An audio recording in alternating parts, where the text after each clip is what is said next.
মিশি হলো নিশি ভাবির ছোট বোন। বিয়ের জন্য এসেছে এখানে, কিন্তু বিয়েই তো আর হচ্ছে না। তবে মিশির মেজাজটাই খারাপ হয়ে গেছে। কোথাকার কোন ছেলের সাথে মিশির এমন ধাক্কা, তারপর ঝগড়া। উফ, মিশি রেগে গিয়েছে। ওদিকে আবির নিধিকে খুঁজতে খুঁজতে চলে আসে অনেক দূর। নিধিকে এক জায়গাতে বসে থাকতে দেখে আবির। আবির গিয়ে সামনে দাঁড়ায়। নিধি আবিরের দিকে তাকালো। আবিরকে দেখে নিধি উঠে দাঁড়ালো।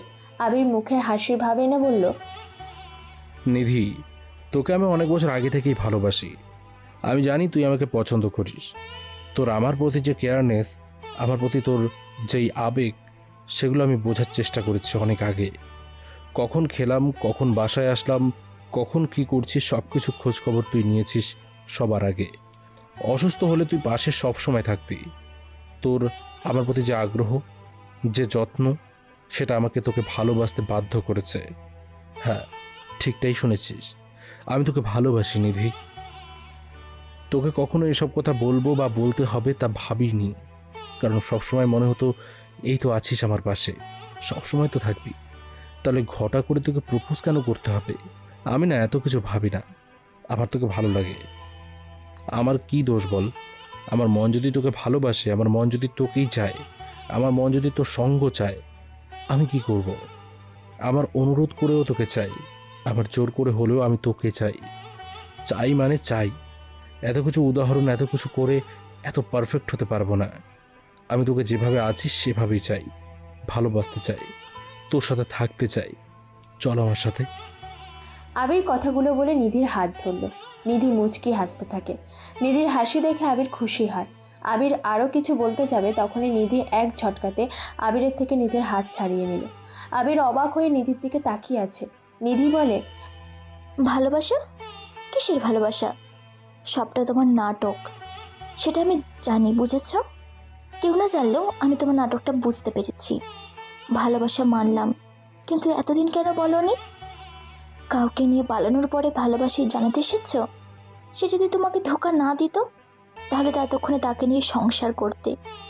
আসছে আমাকে প্রপোজ করতে, সে যেই চলে গেছে অমনি আমাকে প্রপোজ করলাম। মানে একটা বিষয় আছে না, আমও গেল, ছালাও গেল। এমন হয়েছে, তুমি প্রান্তিকে নিয়ে পালালে, ওটা আম ছিল, কিন্তু যখন দেখলা আমটা তোমার গাছের না, সে অন্য গাছের, তখনই দৌড়ে আমার কাছে আসলে, যাতে ওই ছালাটা যেন না হারায়। তাই এসে প্রপোজ করছো। কিন্তু এসব হবে না, অনেক দেরি হয়ে গেছে। হ্যাঁ, আমি ভুল ছিলাম, তোমাকে কেয়ার করতাম, কিন্তু তুমি মূল্য দাওনি। দিবা কী করে? তোমার মন তো অন্য কারোর জন্য পড়েছিল। আমাকে জায়গা দেওয়ার মতো সেই মনের জায়গাই তো ছিল না। আমি তোমাকে ভালোবাসি না, আমি তোমাকে জাস্ট আমার বড় ভাইয়া ছাড়া কিছুই মনে করিনি। আশা করি বুঝতে পারছো মিস্টার ভাইয়া। আবির নিধির থেকে এমন কথা শুনে কি বলবে বুঝতে পারছে না। নিধি আবিরের সামনে থেকে চলে যায়। আবির স্থির হয়ে দাঁড়িয়ে থাকে সেখানে। নিধি হন হন করে হেঁটে চলে যায়। আবির নিধির জায়গাতে বসলো। নিধি এভাবে কথা শোনাবে আবির একদমই তা বুঝতে পারেনি। সাইকো গ্যাংয়ের ছেলেরা সেদিনের টং দোকানের সামনে আসলো। চায়ের দোকানে এসে রিয়াজ প্রশ্ন করলো,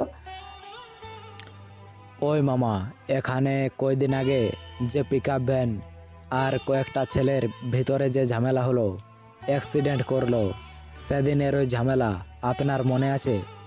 হ্যাঁ মামা, মনে আছে তো। ছেলেগুলো অনেক ভালো, ওই তো পাশের গ্রামেই থাকে। আমি ওদেরকে চিনি, তবে বাড়ি চিনি না। তারা কে, কি করে জানো? হ্যাঁ, তিনজনের কথা তো জানি। তিনজন খামারের বিজনেস করে, আর বাকি একজনকে ঠিক চিনি না। আমি তাকে আগে কখনো দেখিনি। মানে ওরা চারজন ছিল? হ্যাঁ, চারজনই তো। রাস্তা থেকে একটা কার্টুনে পেঁচানো বক্স তুলে আমার দোকানে পিছনে যায়। তারপর আমার থেকে এই ছুরিটা নিয়ে ওরা পিছনে কী সব করছিল। পরে দেখি ধোঁয়া ওড়ে, তারপর ওরা চলে যায়। দোকানের কথা শুনে রিয়াদরা পিছনে আসলো। খুঁজতে খুঁজতে এক জায়গাতে কিছু ছাই দেখতে পায়, আর পাশে সাদা কস্টেপের টুকরো পড়ে আছে। রিয়াদরা বুঝে যায় ওই ছেলেগুলো জানে বক্সে কী ছিল, আর ওরাই তাদের একটা পিকআপ ভ্যানের সব মাল হাইজ্যাক করে নিয়ে চলে গেছে। রিয়াদ আবার দোকানের কাছে আসে। আচ্ছা মামা, ওরা তোমার দোকানে আসে রোজ? হ্যাঁ মামা, সন্ধ্যার আগে আসে। একটু পরেই আসবে। আচ্ছা। রিয়াদ আর তার লোকেরা একসাথে দোকানের আশেপাশে বসে আবিরদের জন্য অপেক্ষা করতে থাকে। সন্ধ্যা হয়ে যায়, আবির আসে না। নেহাল, সাকিব আর সাজিদ তিনজন একসাথে টং দোকানে আসলো। বাইক দুটো রাস্তার একপাশে রেখে ওরা তিনজন বাইক থেকে নামলো। সাজিদ বলে, বন্ধু, তোরা দোকানে বয়, আমি একটু মাইনাস করে আসছি। ধুর হারামি, তোর কখন যে বাথরুম পাই নিজেও জানিস না। নেহালদের রেখে সাজিদ দোকান থেকে কিছুটা দূরে আসলো। বাইক থেকে নেমে বাথরুম করা শুরু করে। নেহালেরা তখন দোকানের ভিতরে প্রবেশ করে। সেদিনের সেই পিক আপের হেল্পারটি রিয়াদকে বলে, ভাই, এই যে সামনের এই ছেলেটার সাথে আমার সেদিন কথা কাটাকাটি হয়েছিল। ওদের মধ্যে একটা ছেলে বেশি কথা বলছিল, আরও একজন ছিল, কিন্তু সেই ছেলেটা হাবাগোবা, কোনো কথা বলেনি। সে এইসব জানে না বলেই চলে গেছে, আমি শিওর। আচ্ছা ঠিক আছে, চলো ওদেরকে আজকে বোঝাচ্ছি সাইকো গ্যাং কি করতে পারে। হেল্পারটি নেহালকে দেখিয়ে দেয়। রিয়াদ সোজা দোকানের ভিতরে আসে। নেহালের কাছে গিয়ে দাঁড়িয়ে বলে, আমাদের পিক আপ ভ্যানের মালগুলো কোথায়? মানে কি বলেন আপনি? কিসের পিক আপ, কিসের মাল? জানিস না? দেখ, আবারও সুন্দরভাবে বলছি, মালগুলো কই রাখছিস, না হলে তোদের। ওই মিয়া, কিসের কথা বলেন? কিসের পিক আপ? এইসব কি কথা বলেন? রিয়াদ আর কিছু বলে না, কোমর থেকে চাকু বের করে। সোজা সাকিবের হাত থেকে রক্ত পড়া শুরু করেছে। সাকিব চিৎকার করে ওমাগো বলে ওঠে। নেহাল ভয়ে দোকান থেকে বের হয়, চিৎকার করে বলে, ওই কে আপনারা, কি চান? আমার বন্ধুকে ছেড়ে দেন। নেহালের কথা শেষ হতেই কতগুলো ছেলে নেহালকে ঘিরে ধরে। নেহাল দৌড়ানোর প্রস্তুতি নিয়েও পারে না, সবাইকে ধরে মারতে থাকে। নেহাল চিৎকার করে ওঠে। সাজিদ এদিকেই আসছিল। ওর বন্ধুদের এমন অবস্থা দেখে বাইক নিয়ে জোরে টান দেয়। ওরা নেহালদেরকে তুলে নিয়ে যায়। সাজিদ সোজা আবিরদের বাড়ির দিকে আসতে থাকে। আকাশে মেঘ জমেছে, বৃষ্টি আসবে এখনই। আবির বাড়ির মেইন দরজা খুলে ভিতরে আসবে। দূরে গাছের নিচে নিধিকে দেখতে পায় আবির। নিধির দিকে আবির এগিয়ে যায়। নিধি ফোনে কথা বলছিল হেসে হেসে। আবির কাছে যেতেই ফোনটা রেখে দেয় নিধি। আবির নিধির হাত ধরে। এই কি সমস্যা তোমার? হঠাৎ এভাবে এসে কেন হাত ধরো? কোনো অধিকার আছে আমাকে ধরার? আগেও তো ধরতাম, এমন তো করতি না। বরং কোথাও গেলে আমার হাতের মধ্যে হাত গুজে দিতিস। এখন কেন এমন করছিস?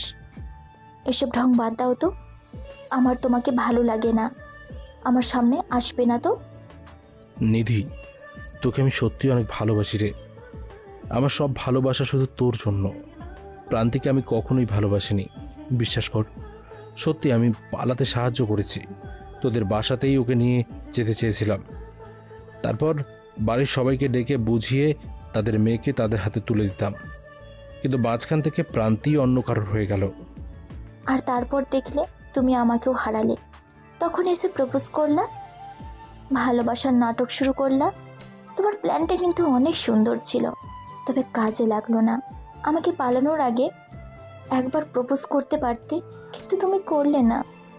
নিধি, তোকে আমি পালানোর আগেই ভালোবাসার কথাটা জানাতে আসছিলাম, কিন্তু যেদিন আসি সেদিনই অর্ণব এসে তোকে প্রপোজ করে। আর তাছাড়া তুইও কিন্তু অর্ণবের দেওয়া ফুলটা হাসি দিয়েই গ্রহণ করেছিলি। অর্ণবকে যখন ভালোই বাসবি, তাহলে ভালোবাসা দেখিয়েছিলি কেন? এক্সকিউজ মি, হ্যালো, আমি কি কখনো বলেছি তোমাকে ভালোবাসি? কখনো কি বুঝিয়েছি তোমাকে আমার ভালো লাগে? কাউকে দিয়ে বলিয়েছিলাম নাকি? তাহলে আমি যখন প্রান্তির সাথে কথা বলতাম, তখন তোর ভেতরে রাগ দেখেছিলাম কেন? ও, ওটা আসলে গ্রামে আসছো, আমাকে ঘুরতে নিয়ে যাও না। আবার অন্যদের সাথে কথা বলার জন্য তোমার সময় অনেক, এর জন্য রাগ হতো। এটা জাস্ট সিম্পল। আমার প্রচণ্ড হাসি পাচ্ছে। আমি নাকি জেলাস হব, আমি নাকি তোমার মতো একটা ছেলেকে ভালোবাসবো। কখনোই না। এসব ভাবনা চিন্তা বাদ দাও। আমি তোমার মামাতো বোন হই। আশা করি ভাই বোনের সম্পর্কটা ঠিকঠাক থাকবে। নিধি, তুই কেন আমাকে ভালোবাসবি না? এই নিধি, ওখানে কি করছো? এদিকে আসো, বৃষ্টি আসবে তো, তোমার জ্বর আসবে, জলদি উঠে আসো। অর্ণবের ডাকে নিধি ওর দিকে তাকায়। আবিরের থেকে ঝটকা দিয়ে হাত ছাড়িয়ে নেয় নিধি। তারপর বলে, দেখেছো, এটাকে বলে কেয়ার, গুরুত্ব, প্রিয় মানুষের জন্য চিন্তা হওয়া। তোমার ভালোবাসা তুমি বৃষ্টির পানিতে ভিজিয়ে দাও, আর আমাকে বিরক্ত করা বন্ধ করো। বাই। নিধি আবিরের প্রশ্নের জবাব না দিয়ে দ্রুত আবিরের সামনে থেকে চলে আসে। আবির কেঁদেই ফেলে। দ্রুত বাড়ি থেকে বের হয়ে আসে আবির। কাউকে সে তার নিজের কান্না দেখাবে না। বাড়ির সামনে এসে দাঁড়াতেই ঝুম বৃষ্টি শুরু হলো। সন্ধ্যা নেমে এসেছে প্রকৃতিতে। আবির রাস্তার উপরে বসে চিৎকার করে কেঁদে ওঠে। নিধি বারান্দায় দাঁড়িয়ে আবিরের পাগলামি দেখছে। পাশে অর্ণব দাঁড়িয়ে, তবে অর্ণব আবিরের দিকে খেয়াল নেই। নিধির সাথে কথা বলে যাচ্ছে আর নিধি হা হু করতে থাকে। আবিরের সামনে একটা বাইক এসে থামে। আবির মুখ উঁচু করে তাকিয়ে দেখে সাজিদ এসে দাঁড়িয়েছে। আবির কিছু বলার আগে সাজিদ বাইকে কোনো রকম স্ট্যান্ড দিয়ে আবিরকে জড়িয়ে ধরে বলে, বন্ধু এখনই চল, ওরা নেহাল আর সাজিবকে মেরে ফেলবে। তুই চল ভাই, ওরা অনেক বাজেভাবে দুজনকে মারছিল। এই যে আমরা একটি বক্স পেয়েছিলাম টেপ দিয়ে মোড়ানো, সেই গাড়ির হেল্পার আছে, তাকে দেখে চিনতে পেরেছি। আমার মনে হয় ওরা আমাদের মারার জন্য এসেছে। আর ওদের একজন নেহালকে বারবার জিজ্ঞাসা করছে ওদের মালগুলো কোথায়। আবির চল ভাই, ওদেরকে বাঁচাতে হবে। সাজিদের কথা শুনে আবির অবাক হয়, তবে সে আর বসে থাকে না। দ্রুত বাইকের কাছে আসে। পকেট থেকে ওর দামি ওয়াটারপ্রুফ ফোনটা বের করে অর্কদের ফোন করে। হ্যাঁ ভাই বলুন। কোথায় আছিস তোরা? সাইকো গ্যাংয়ের লোকেদের পেয়েছি, সব রেডি হয়ে চলে আয়। আমি একজনের নাম্বার দিচ্ছি, সেটার লোকেশনে। আচ্ছা ভাই, ওই মাসুম রেডি হ, আজকে ম্যাচ আছে। থানায় ফোন করে দে যেন পুলিশ সবার শেষে আসে। আবির মুচকি হেসে ফোনটা কেটে দেয়। সে দ্রুত বাইক চালাতে থাকে। কয়েক মিনিট পর আবির আর সাজিদ সেই টং দোকানের সামনে চলে আসে। দোকানটা আধা ভাঙচুর হয়ে আছে, তবে সেখানে দোকানে ছাড়া কেউ নেই। সাজিদ বাইক থেকে নেমে দৌড়ে দোকানের কাছে যায়। দোকানিকে জিজ্ঞেস করে, চাচা আমার বন্ধুরা কোথায়? ওদেরকে ওই ছেলেগুলো মারছিল, ওরা কোথায় এখন? ওরা তোমার বন্ধুদের নিয়ে গেছে। কোথায়? তা তো জানি না, ছেলেগুলো বারবার বলছিল পিকআপ থেকে মাল নিয়ে গেছিস। সেগুলো কোথায় ওরা তো বলতে পারেনি, তাই ওদেরকে আধমরা করে এখান থেকে গাড়িতে তুলে নিয়ে গেছে। তবে যাওয়ার আগে বলেছে সাইকো গ্যাং এর কথা। আমি তো এসব জানি না, কিন্তু ওরা মনে হয় ছেলে দুইটারে বাঁচতে দিবে না। দোকানের কথা শুনে সাজিদ আবিরের কাছে আসলো। সাজিদ কেঁদে ফেলেছে। বৃষ্টির পানিতেও ওর কান্না দেখা যাচ্ছে। আবির সাজিদকে বলে, বাড়ি চলে যা, ওর মা বাবাকে কিছু বলবি না, আমি ওদেরকে নিয়ে আসতে যাচ্ছি। তুই একা পারবি? চল আমরা পুলিশের কাছে যাই। তোকে না বললাম চলে যেতে? আবির ঝাড়ি দেয় সাজিদকে। সাজিদ কিছু না বলেই সেখান থেকে চলে আসে। আবির ফোন হাতে নেয়। বৃষ্টির গতিবেগ বেড়েই চলেছে। ওয়াটারপ্রুফ দামি ফোনটা পানিতে ভিজছে। আবির লোকেশনের মেসেজ পায়। টং দোকান থেকে 30 কিলোমিটার দূরের রাস্তায় নেহালের নাম্বারের লাস্ট লোকেশন শো করেছে। আবির সেদিকেই যেতে প্রস্তুত হয়। বাড়ির সবাই একসাথে বসে আছে। সবাই বলতে মুরব্বিরাই আছে। নিয়াজ প্রান্তির জন্য আর শোকাহত নয়। যে মেয়ে মা বাবার কথা ভাবে না, তার জন্য বাবা কেন চিন্তা করবে? সবার সাথে নিশি আর তার পাশে ওর বোন মিশিও বসা। সবাই যে যার মতো আলোচনা করছে। হঠাৎ নিশি বলে, আমার বোনের সাথে তো পরিচিত হলেই না, সে অনার্স কমপ্লিট করে ফেলেছে, দেশের বাইরে পড়াশোনা করছে। ওই ভাত বলো তুমি। ও হ্যাঁ, আমাদের আবিরও তো ভালো ছেলে, পড়াশোনা করছে, সরকারি ব্যাংক ম্যানেজার। আবিরেরও বয়স হচ্ছে। ওর জন্য নিশি আর আমি চাচ্ছিলাম মিশির সাথে আমাদের আবিরের বিয়েটা দিয়ে দিতে। মানে আপনাদের মতামত নিয়েই কাজটা এগিয়ে নিতে চাই। হ্যাঁ, ফাহাদ আমাকে বিষয়টা জানিয়েছিল। মিশি জানে না হঠাৎ করেই তাকে বিয়ের কথা বলা হবে, তবে সে চুপচাপ সবার কথা শুনছে। আহাদ সাহেব বলে, আচ্ছা এটা তো ভালো প্রস্তাব, কিন্তু আবিরের মতামত নিয়েই তবেই কথা হবে, এর আগে কোনো কথা না হয় ভালো। আরেকটা কথা, আমার বয়স হয়েছে, আমি একটা সিদ্ধান্ত নিয়েছি। কি? আমার যা অর্থ সম্পত্তি আছে তা তো সব ভাইদের আগেই ভাগ করে দিয়েছি। বাকি আছে আমার ছেলে মেয়ের বিষয়টা। ফাহাদকে যা দিব তা ফাহাদের ছেলে খেয়েও নষ্ট করতে পারবে না। রেনুকেও অনেকটা দেওয়া হয়েছে, আর আবিরের জন্য অর্ধেকের একটু বেশি দিয়েছি। কেন দিয়েছি তার প্রশ্ন জবাবটা কেউ চাইবে না, আমার ইচ্ছে হয়েছে তাই দিয়েছি। আহাদ সাহেবের কথা শুনে নিশিত অনেক খুশি। নিশিত এটা চাইছিল যে আবির অনেক সম্পত্তির ভাগ পাবে। এতে তার বোনকে বিয়ে দিয়ে এখানে থেকে পুরো বাড়িতে সে রাজ করতে পারবে। এত কিছু হচ্ছে, কিন্তু আবির কই? বাইরে অনেক বৃষ্টি, আবির তো বাড়িতে নেই, কোথায় গেছে? আহাদ সাহেব অনেকবার কল করেছে আবিরকে, কিন্তু আবির রিসিভ করেনি। তবে আবির এখন কোথায় আছে? মিশি মনে মনে আবিরের কথা ভাবে। এই আবিরটা কে? তাকে কেন এখনো দেখছি না? তাকে নিয়ে এত মাতামাতি, যার সাথে আমার বিয়ের কথা হবে সেই আবিরকেই তো দেখছি। কোন ছেলে? বাড়িতে তো আর কোনো ছেলে দেখছি না যাকে আবির মনে হবে। কিন্তু আবির কোথায় আছে? আবির নেহালের ফোনের লোকেশন অনুসারে সেই জায়গাতে আসলো। জঙ্গলের ভিতরে একটা পুকুর, সেই পুকুর পাড়ে একটা টিন শেডের বাড়ি দেখা যাচ্ছে। বৃষ্টি তার গতিমতোই পতিত হচ্ছে প্রকৃতিতে। আবির বাড়ির সামনে এসে থামলো। বাড়ির পাশে কতগুলো পিকআপ ভ্যান রাখা। এটা টিন শেডের একটা বাড়ি না, এটা গ্যারেজ। আবির বাইক থেকে নেমে গ্যারেজের দিকে এগিয়ে যেতে থাকে। কিছুটা কাছে আসতে চিৎকার শুনতে পায়। রিয়াদ নেহালকে পিটাচ্ছে আর বলছে, ভ্যান থেকে যে মালগুলো তোরা সরিয়েছিস সেগুলো কোথায় আছে বলছিস না কেন? আমি কিন্তু তোদেরকে মেরে ফেলবো। তোর সাথে আর কে কে ছিল? ভাই আমি সত্যি বলছি, মায়ের কসম আমি কিছুই জানি না। আমরা তো একটা মালগাড়ি থেকে পড়ে গিয়েছিল, সেটা নিয়ে দোকানের পিছনে যাই। তারপর আমরা সেটা খুলে দেখি সেখানে অনেক ড্রাগস রাখা। এগুলো অনেক খারাপ ড্রাগস ছিল, তাই সেগুলো আবার নষ্ট করে দেই। সত্যি বলছি, মাত্র এক বক্সই পেয়েছিলাম। না না না, এক বক্সের কথা তো জানতে চাইনি। আমাদের পুরো গাড়িটাই তোরা নিয়ে গিয়েছিস। মালগুলো আমার লাগবে না। 2 কোটি টাকার মাল ছিল, সব কোথায় আছে বল? আবির রিয়াদের কথাগুলো শুনতে পাচ্ছে। এটা সাইকো গ্যাংয়ের গ্যারেজ। আবির আশেপাশে তাকায়। লোহার একটা রড পড়ে আছে। আবির ওটা হাতে নিয়ে টিনে একটা ছোট বাড়ি দেয়। শব্দ হয় বেশ। সবাই বাইরের দিকে তাকায়। আবিরকে দেখে নেহাল চিৎকার করে ডাক দেয়, আবির, আবির এসেছিস ভাই? ওরা আমাকে অনেক মারছে রে। ওরা কি সব বলছে বুঝতে পারছি না। আমাকে এখান থেকে নিয়ে চল ভাই।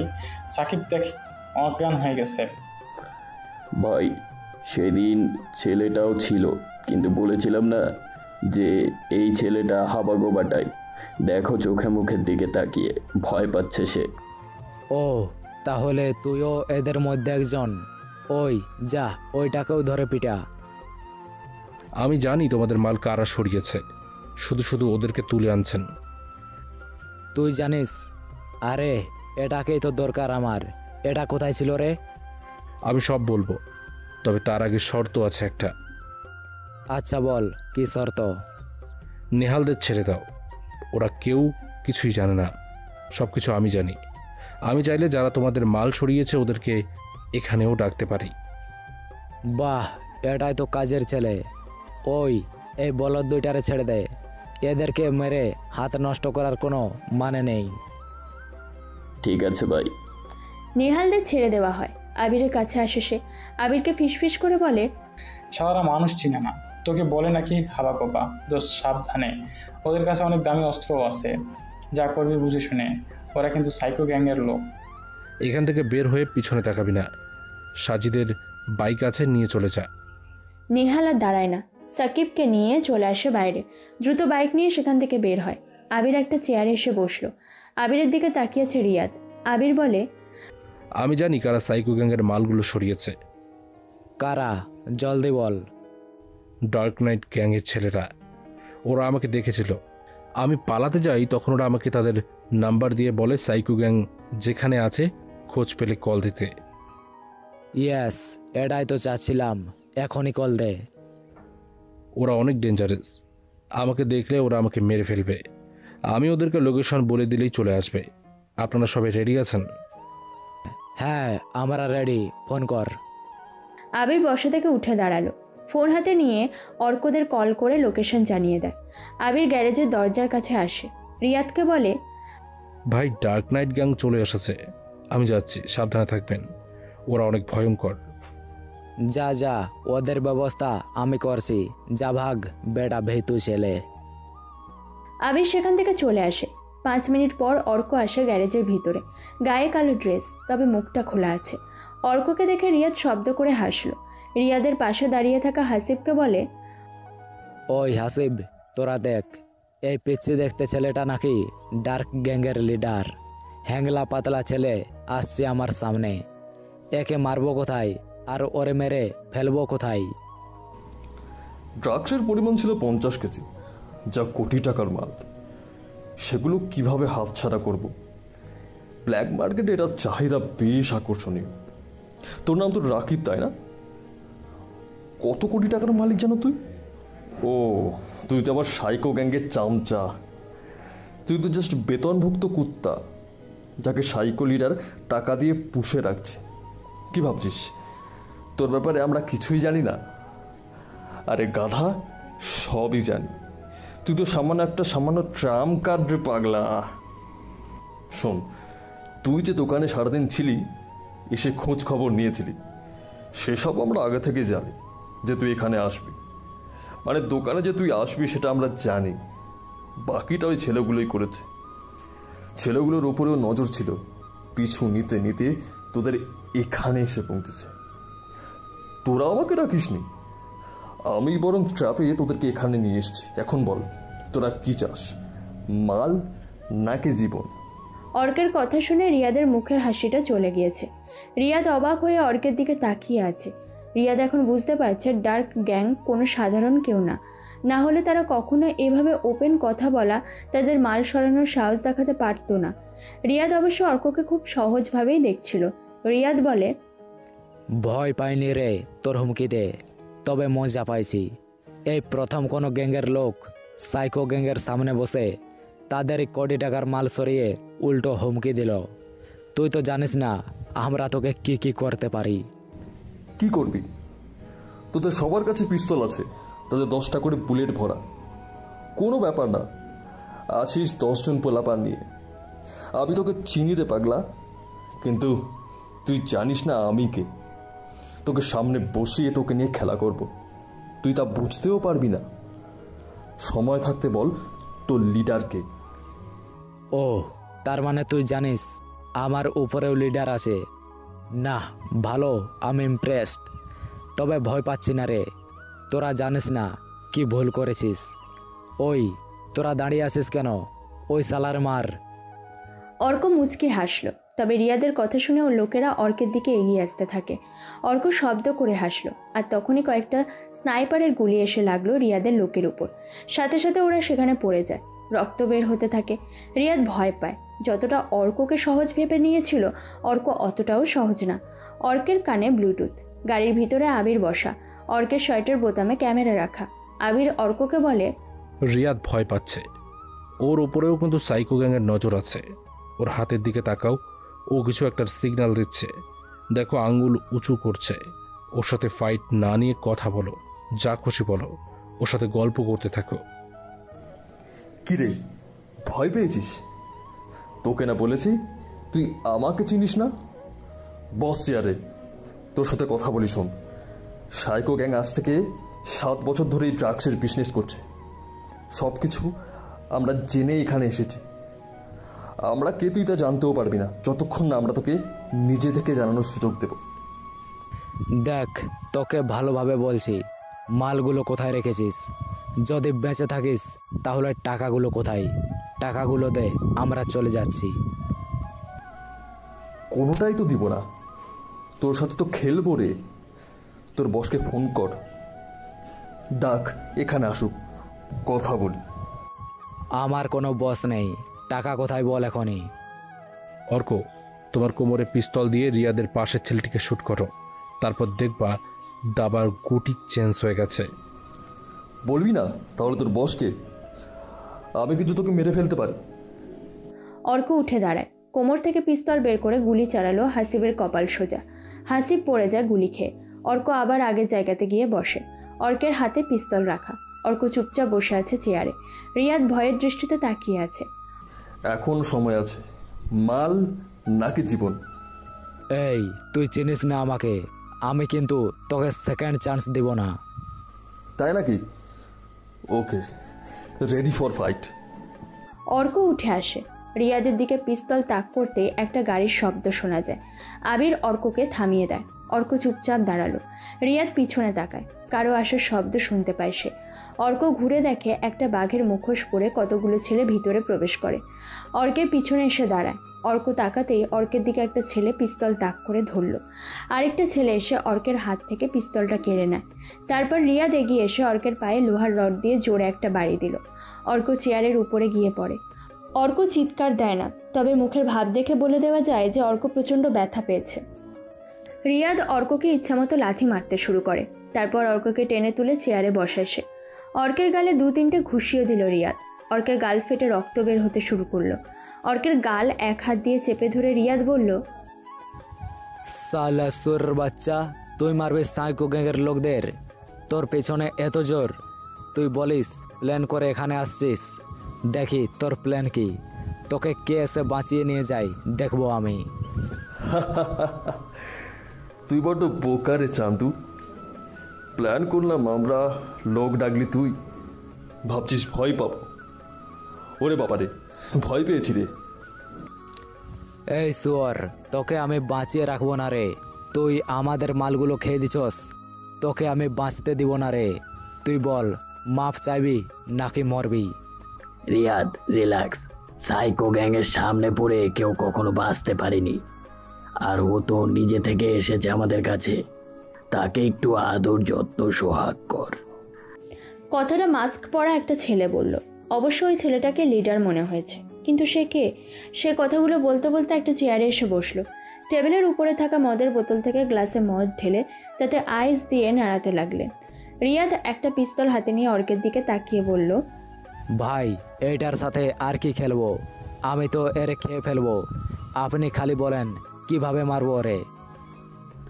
রিয়াদ, ফাঁদ পাতার পর শিকার যখন নিচ থেকে এসে ধরা দেয়, তখন সেই শিকারকে একটু রয়ে শয়ে খেতে হয়, না হলে নো স্বাদ, no tasty, only just bad. কথাগুলো বলে মাস্ক পরা ছেলেটা মুখ থেকে মাস্ক খুলল। তারপর ড্রিঙ্কসের গ্লাস থেকে সব ড্রিঙ্কস একসাথে গলায় ঢেলে অর্কদের দিকে তাকায়। অর্ক তাকিয়ে আছে ছেলেটার দিকে। ছেলেটাকে দেখে অর্ক বলে, কে তুই? ও, তুই কি তাহলে সাইকো গ্যাংয়ের লিডার? এই রিয়াদ, মাল তো ওরাই ঝেড়ে দিয়েছে। সে না দেবে মাল, না দেবে টাকা। ওকে বাঁচিয়ে রেখে কি লাভ? কি করবি? মাইরা ফেলোকে। রিয়াদ অর্ককে মারার প্রস্তুতি নিয়ে নেয়। অর্কের দিকে পিস্তলের গুলি শুট করতে যাবে, ঠিক তখন টং টং শব্দ শুনতে পায় ওরা। দরজার দিকে তাকালো সবাই। একটা ছেলেকে দাঁড়িয়ে থাকতে দেখে, কালো মাস্ক পরা, কালো পোশাকও গায়ে। বোঝা যাচ্ছে এটা ডার্ক গ্যাংয়ের কেউ।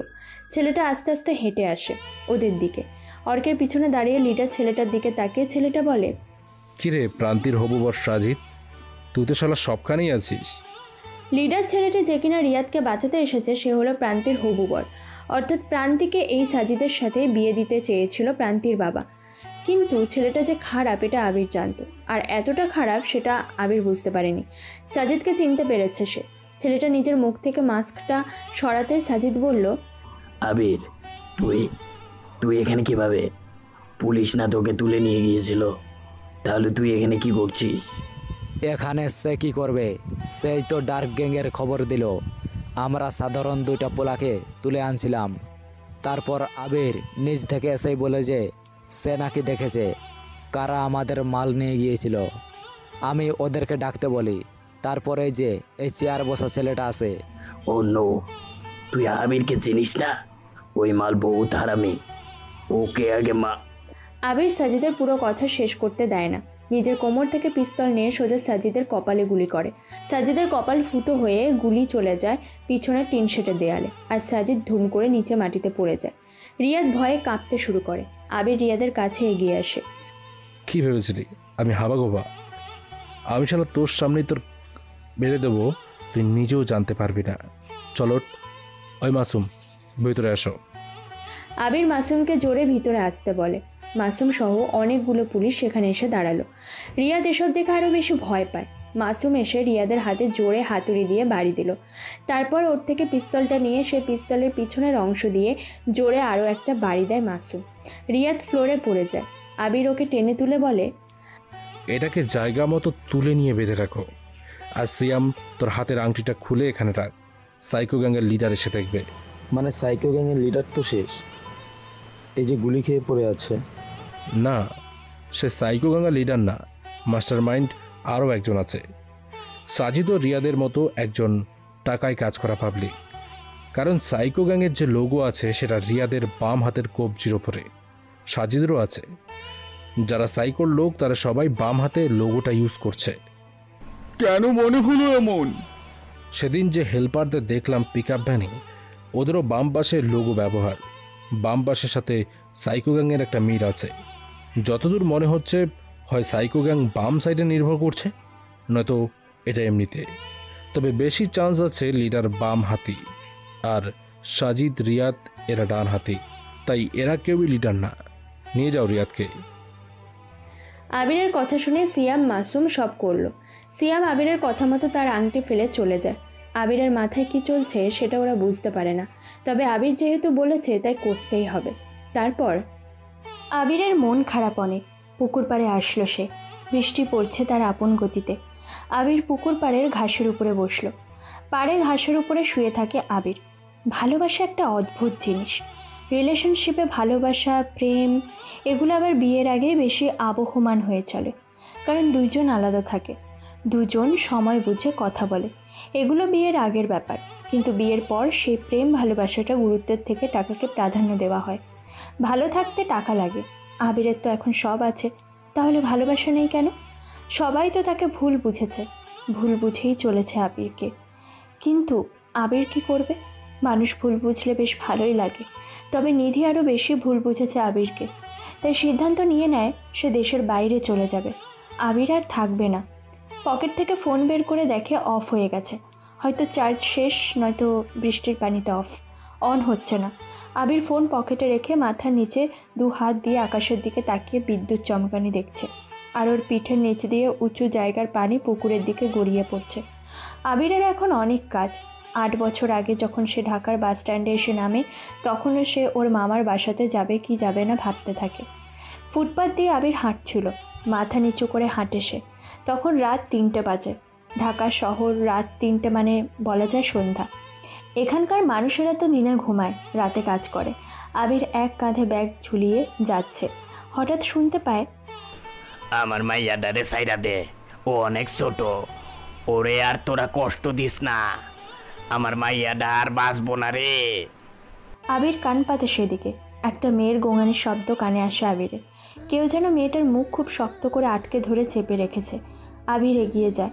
অন্ধকার গলিতে ভিতরে 6 জনকে দেখতে পায় আবির। আবির এগিয়ে এসে দেখে একজন মাটিতে পড়ে আছে, বয়স্ক একটা লোক, মাথা ফেটে রক্ত বের হচ্ছে। আরেকটা মেয়েকে বাকি 4 জন ছেলে শক্ত করে ধর্ষণ করছে। আবির আশেপাশে তাকায়, একটা ছুরি পড়ে থাকতে দেখে সে। ছুরিটা ওই ছেলেগুলোর হবে। আবির ছুরিটা হাতের মধ্যে নিয়ে মেয়েটার উপরে যে ছেলে ছিল সেই ছেলের গলায় কয়েকবার ঢুকিয়ে বের করে। পাশে থাকা ছেলেগুলোকে পালানোর সুযোগ দেয় না। আবির আরেকটা ছেলের পেটেও কয়েকবার অটো ছুরি চালায়। বাকি 2টো ছেলে চোখ বরাবর ছুরি ঢুকিয়ে দেয়। ঠিক তখনই কেউ একজন আসে পিছনে। আবির চমকে ওঠে। ভোর হয়ে গেছে কখন। টুপটুপ করে বৃষ্টিও পড়ছে, তবে রাতের মতো বৃষ্টি এখন নেই। আবির তাকিয়ে দেখে পুকুরটা আর কিছু সময় পর প্রবল বৃষ্টি থাকলে ভরাট হয়ে যাবে। আবির চারপাশে দিনের আলো দেখতে পায়। শোয়া থেকে উঠে দাঁড়াতে চাইল আবির, কিন্তু মাথাটা প্রচণ্ড ব্যথা করছে আবিরের। টলে পড়ে যায় সে। মনের ভিতরে হঠাৎ দেখা স্বপ্নের কথাটা ঘুরপাক খাচ্ছে, আর সে মনে করতে চায় না। আবির কোনো রকমে পুকুর পাড় থেকে উঠে আসে। জঙ্গলের মধ্যেই পুকুর, কি গভীর জঙ্গল, আর সেই জঙ্গলের মাঝে একটা পুকুর। আবির কিনা সেই পুকুর পাড়েই শুয়েছিল। রেহেনা বেগম 7 সকালে বাড়ির সব মানুষদের ডেকে এক জায়গাতে করেছে। আহাদ সাহেব নিশ্চুপ। আবির কই যাবে? ওর মামাকেও কল করে সব কিছু বলেছে। ওর মামারা শেষ রাতে রওনা দিয়েছে এখানে আসার জন্য। আবির তো সেখানেও যায়নি, তাহলে আবির গেল কোথায়? অর্ণব এসে দাঁড়ায় সামনে। রেহেনা বেগম বলে, অর্ণব, তুই তো কাজের ছেলে একটা, তুই আমার ছেলেকে খুঁজে এনে দে বাপ। দেখ না, সারা রাত ধরেও মিসিং। কালকে থেকে সে নেই, কই গেছে, কোথায় গেছে কে জানে। আচ্ছা খালামণি, তুমি টেনশন করো না, আমি খুঁজে দেখছি। নিধি কোথায় গেছে আবির? কেউ কি শেষ আবিরকে দেখেনি? নিহালরা কোথায়? আবির কোথায়? মা, আবির তো ছোট না, গেছে ওর বন্ধুর সাথে হয়তো কোথাও। নিহালের নাম্বার আছে না? ওর সবগুলো বন্ধুদের কাছে ফোন করে এক্ষুনি। আচ্ছা, ঠান্ডা হও, দেখছি কি করা যায়। আহাদ সাহেব বাইরে আসে। মিশি অবাক হয়। যার সাথে ওর বিয়ের কথা চলছে সেই বান্দাটাকেও এখনো দেখলো না মিশি। মিশি নিশির কাছে আসে। নিশিকে বলে, আপু, তোমার দেবর কি অমাবস্যার চাঁদ নাকি? তাকে দেখা যায় না কেন? তার ছবি আছে কোনো? না রে, কোনো ছবি তো নেই বাড়িতে। চিন্তা করিস না, চলে আসবে। ও একটু ভবঘুরে, তবে অনেক ভালো। কাজে লাগাতে পারলে তুই রানী হতে পারবি। সেটা ঠিক আছে, কিন্তু আমার তো তাকে দেখতে হবে, তাই না? দুজনে কথা বলে। নিধিও আবিরকে অনেকবার কল করেছে কিন্তু ফোনটা অফ। আহাদ সাহেব নেহালদেরকে ফোন করলো। নেহাল আর সাকিব হাসপাতালে, তবে সাজিদ বাড়িতেই ছিল। আহাদ সাহেবকে জানিয়েছে আবিরের কথা। সাজিদ আসে আহাদের কাছে। বল, আমার ছেলে এখন কোথায় রে? আঙ্কেল, ওরে তো আমি বটতলা জঙ্গলের সামনে রেখে আসছি। ওই যে কতগুলো ছেলে এসে নেহাল আর সাকিবকে তুলে নিয়ে যায়। মানে কেন, কি করছিলি তোরা? তেমন কিছু না, কয়েকদিন আগে একটা পিকআপ ভ্যান এসে আমাদের সাথে অ্যাক্সিডেন্ট করে, আর সেই ভ্যান থেকে কার্টুনের বক্স পড়ে যায়। সেটা আবির, নেহাল মানে আমরা তুলে নিয়ে ওই যে মোড়ের শেষ মাথায় যে দোকান ছিল তার পিছনে গিয়ে বক্সটা খুলি। সেখানে হিরোইন, ইয়াবা আরও নেশাদ্রব্য ছিল। আবির সেগুলো পুড়িয়ে দেয়। তারপর থেকে ওরা আমাদের খুঁজছিল। ওরা সাইকো গ্যাংয়ের লোক। ওরা নেহাল আর সাজিবকে তুলে নিয়ে যায়। এই জন্য আমি আবিরকে ডাকতে আসি। পরে ও কাকে যেন ফোন করে নেহাল আর সাকিবের ফোন নাম্বার ট্র্যাক করে সেখানে চলে যায়। আর তুই ওকে যেতেই দিলি?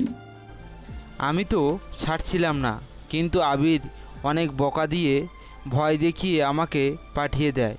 আমি কি করব, বাধ্য হয়ে সেখান থেকে চলে আসতে হয়েছে। ও, আবির তোকে চলে আসতে বলেছে? তাহলে বাড়ি যা, আবির ঠিক সময় চলে আসবে। সাইকো গ্যাংয়ের লোকেরা অনেকেই ছিল।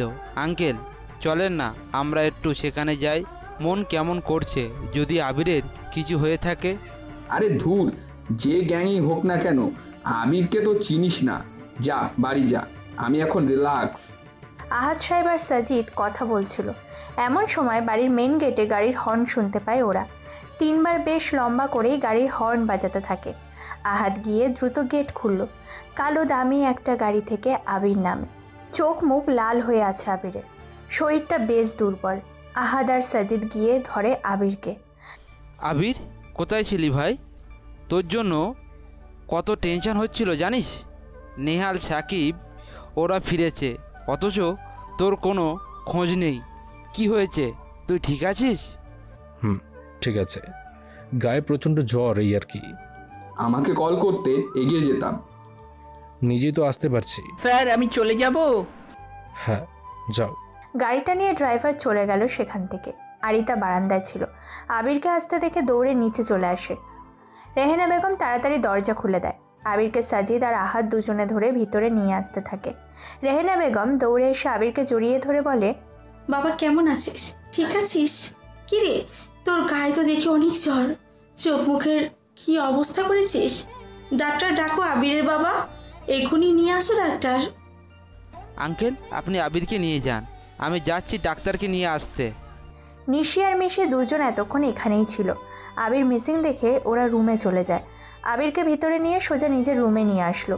আবির বলে, আমাকে নিয়ে টেনশন করতে হবে না, আমি চেঞ্জ করব, তারপর শুয়ে পড়ব, আপনারা যান। আবির আসাতে বাড়িতে একটা হুলস্থুল কাণ্ড পড়ে যায়। মিশি আর নিশিকে অর্ণ গিয়ে খবর দিয়েছে যে আবির এসেছে।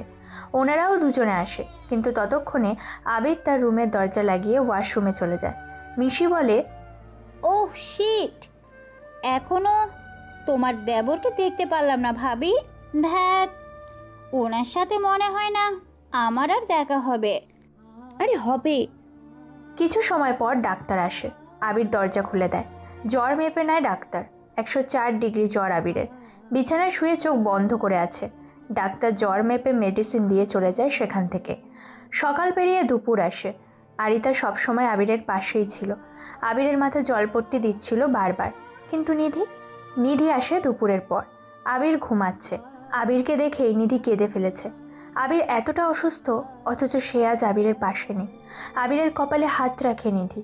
আবির চোখ না মেলেই বলে, বেঁচে আছি, মরিনি। তবে তোকে জ্বালাবো না। আর জ্বর ঠিক হয়ে গেলে আমি চলে যাব এই দেশ ছেড়ে।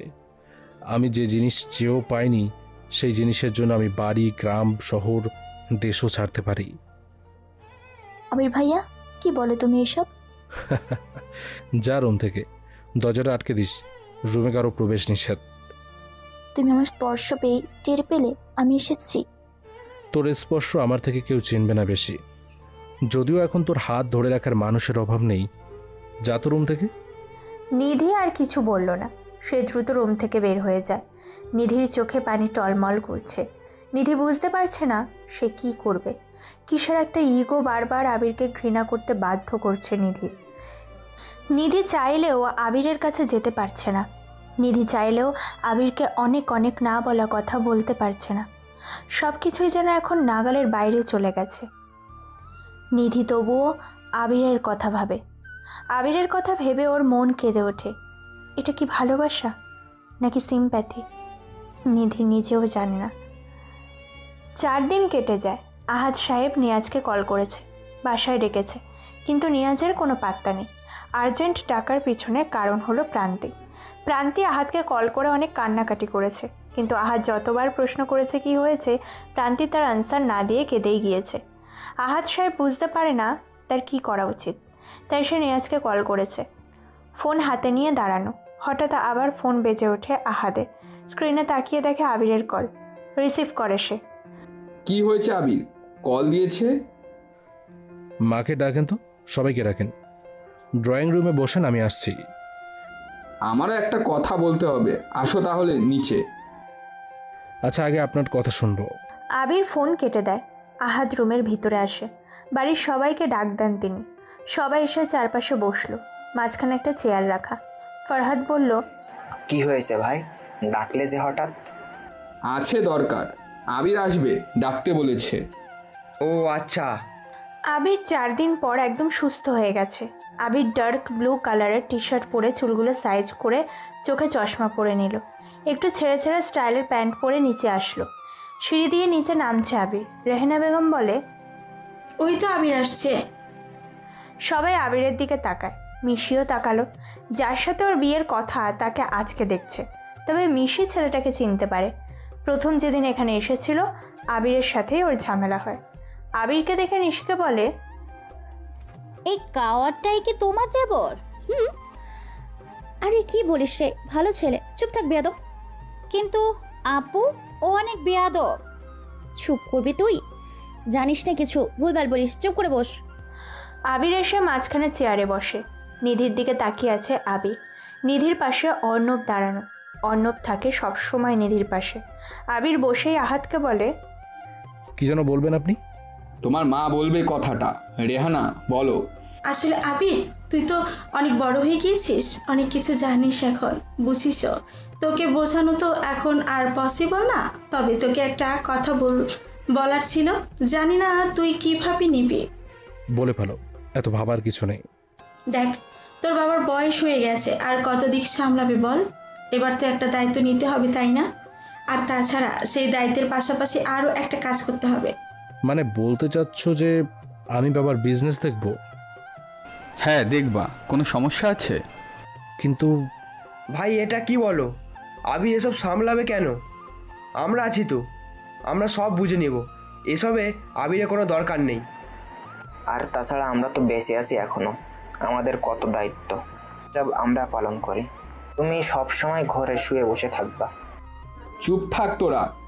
আমি যে 2 সপ্তাহ আগে দেশের বাইরে মাল পাঠালাম, সেখান থেকে 1 কোটি টাকা তোরা সরিয়েছিস না? দায়িত্ব তো সব তোদের উপরেই ছিল। আবির এইসব পারবে না, এইসবের দরকার নেই। পরের কাজটা কি বলে দাও আবিরের। আবির সবার কথা শুনে মুচকে হাসতে থাকে। বেশ মজা পাচ্ছে আবির ওদের কথায়। আবির কারোর দিকে না তাকিয়ে নিচের দিকে তাকিয়ে হাসতে থাকে। আহাদ সাহেব বুঝতে পারে আবির হাসছে, কিন্তু হাসির কারণ জানে না। রেহেনা বেগম সবাইকে থামিয়ে দিয়ে বলে, আবিরের বাবা তাকে দায়িত্ব দিতে চেয়েছে, সেইটা নিয়ে এত কথা কেন?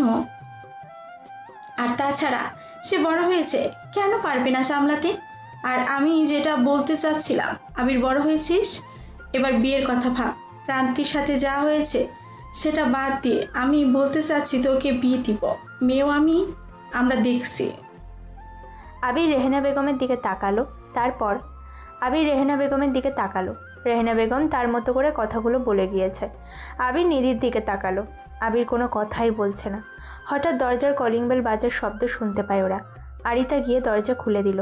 আবিরের মামা মামি মানে নিধির মা বাবা চলে এসেছে।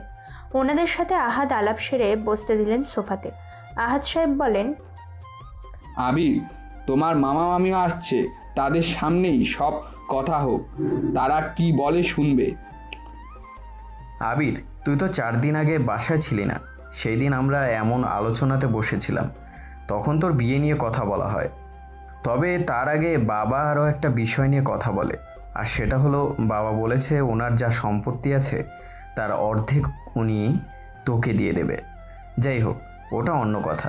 তোর ভাবি আর আমি মিলে তোর জন্য মেয়ে সিলেক্ট করেছি। তুই মেয়েটাকে দেখলে ভালোবাসতেও বাধ্য হবি। যেমন সুন্দরী তেমন যথেষ্ট স্টাবলিশড। মেয়েটা হলো তোর ভাইয়ের শালিকা, মানে তোর ভাবির ছোট বোন মিশি। ওই যে নিশির পাশে বসে আছে। আবির সেদিকে তাকালো না, কিন্তু মিশি তাকিয়ে আছে আবিরের দিকে। আবির একবারের জন্য তাকালো না। আবিরকে নিয়ে রাহাত বলে, আমি বুঝি না আবিরকে কেন এত সম্পত্তি দিতে হবে। এসবের কোনো দরকার আছে? ও যেমন আছে তেমনই থাকবে। সেটা পরে দেখা যাবে, এবার আবিরের কথা শোনা যাক। আবির, কি বলবা তুমি? তোমার বিয়ের জন্য মেয়ে ঠিক করেছি। আবির মাথা নিচু করেই আছে। এতক্ষণ সবার কথা বসে বসে শুনছিল। আবির সবার দিকে একবার তাকিয়ে বলে, আমি বিয়ে করব না। এখানে যেহেতু মামা মামিরাও আসছে, তাদের সামনে বলি, নিধিকে বিয়ে দিন। নিধি আর অর্ণব একে অপরকে ভালোবাসে। বিয়ে হলে ওদেরটাই দিয়ে দেন, আমি বিয়ে করব না। আর আপনাদের সম্পত্তির কথা বলছেন, এসব আমার দরকার নেই। আমার এসবের 1 টাকাও চাই না। বরং আমি একটা সিদ্ধান্ত নিয়েছি। কি সিদ্ধান্ত? আমি সব কিছু ছেড়ে, মানে দেশ ছেড়ে চলে যাচ্ছি। আর কখনো দেশে আসবো না। এখানে আমাকে প্রান্তি নিয়ে আসেনি, বা আপনারা ভাবছেন প্রান্তির বিয়ে উপলক্ষে এখানে এসেছিলাম, এমন না। আমি এখানে এসেছিলাম বিশেষ একটা কাজে। সেই কাজটা খুব দ্রুতই কমপ্লিট হয়ে যাবে। তারপর আপনাদের আরও অনেক কিছু জানিয়ে এখান থেকে চলে যাব। আমি চাকরিটাও ছেড়ে দিয়েছি। আমি জাস্ট বেকার একটা ছেলে। আমার আপনাদের থেকে কোনো টাকা, কোনো সম্পত্তি, কোনো 2 আনা পয়সাও লাগবে না। আমি জাস্ট এখানে আর কিছুদিন থাকতে চাই, তারপর এই দেশ থেকে চলে যাব। মামা, মামি, ছোট থেকে আমি আমার মাকে দেখিনি, মায়ের আদর বুঝতে পারিনি।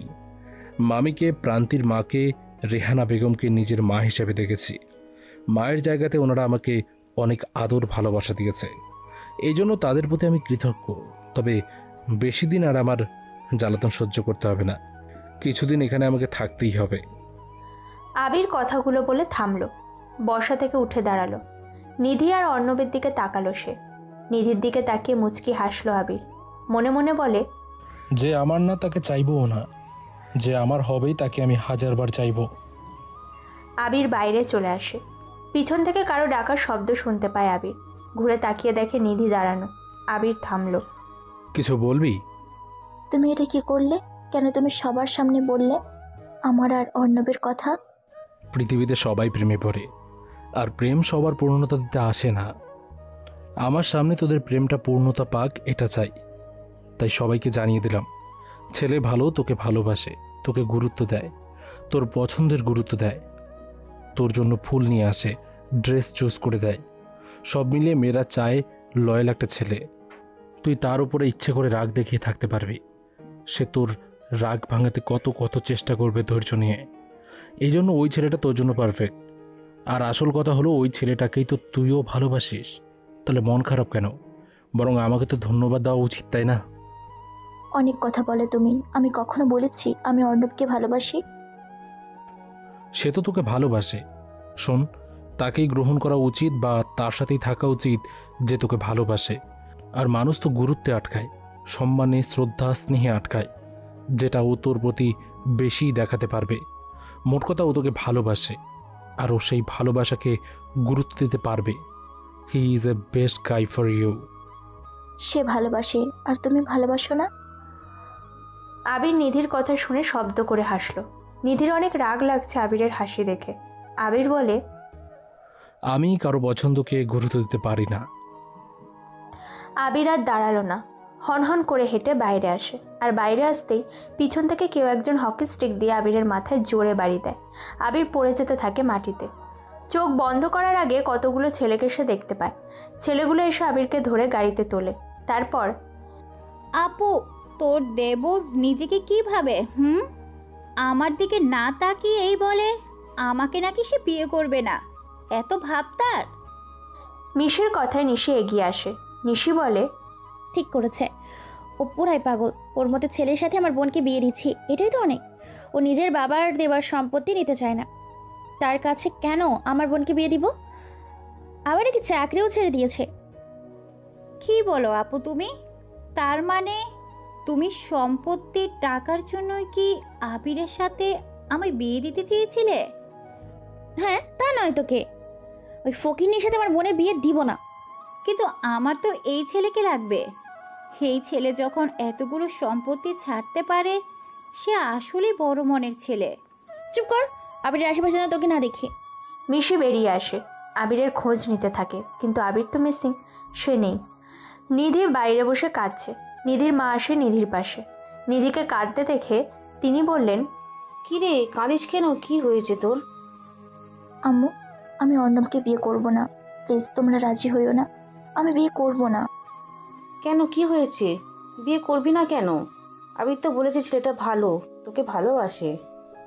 উফ, সে ভালোবাসে সত্যি কথা, কিন্তু আমি তো ওকে ভালোবাসি না।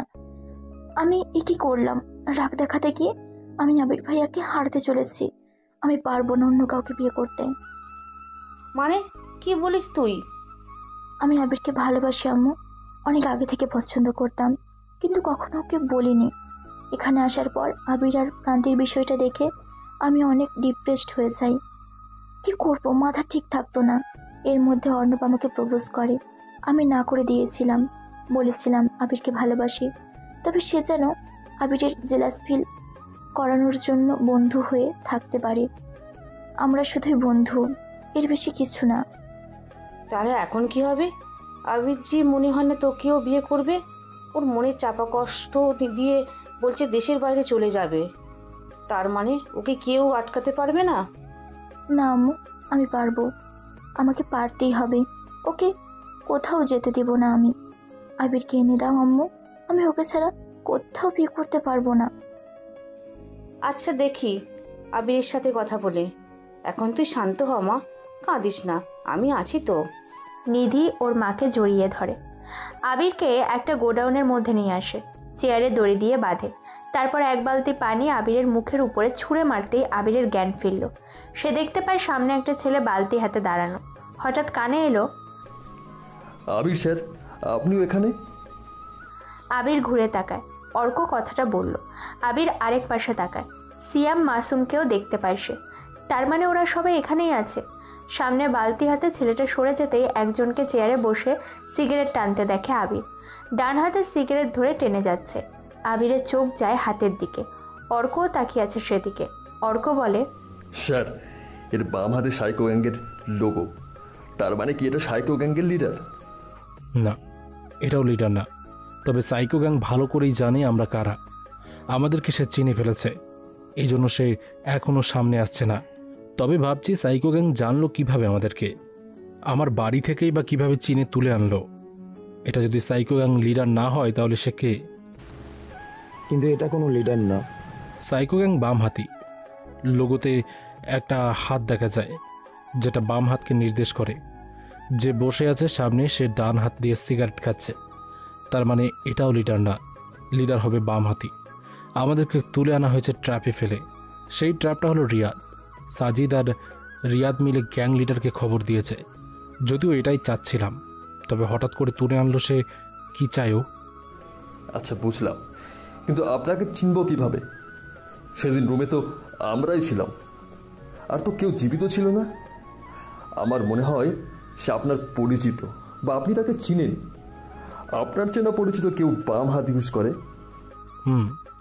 আপাতত মাথায় পেইন হচ্ছে, মনে পড়ছে না কিছু, কিন্তু এটার সাথে খেলতে হবে।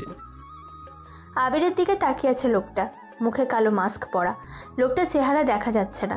লোকটা হঠাৎ বলল, মিস্টার আবির সাহেব, আপনাকে তো চেয়েছিলাম এতদিন সামনে, কিন্তু এভাবে আসবেন ভাবতেই পারিনি। ওয়াও, আপনার সাথে দেখা হয়ে গেল আমার এখানে। ভেবেছিলাম আপনার বাড়িতেই যাব, সামনে বসে কথা বলবো। কত জমানো কথা আছে। আপনি আমাকে চিনতে পারছেন স্যার? কেন পারবো না, যার ভয়েস শুনেছি তাকে চেনা কঠিন কিছু নয়। লোকটা মুখ থেকে মাস্ক খুলল। আবির সহ বাকিরা তাকিয়ে দেখে এটা এমপি মাজেদ। অর্ক আবিরের কানের কাছে মাজেদের দিকে তাকিয়ে বলে, স্যার, এমপিও জড়িত এই ড্রাগসের বিষয়ে? তাহলে লিডারটা কে?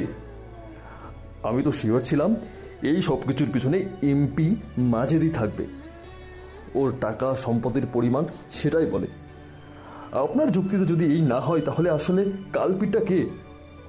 আছে আছে, এখন মনে পড়ছে কে আমার পরিচিতদের মধ্যে বাম হাতি আছে, আর সেও কিন্তু টাকাতে সবার মধ্যেই অবস্থান করে।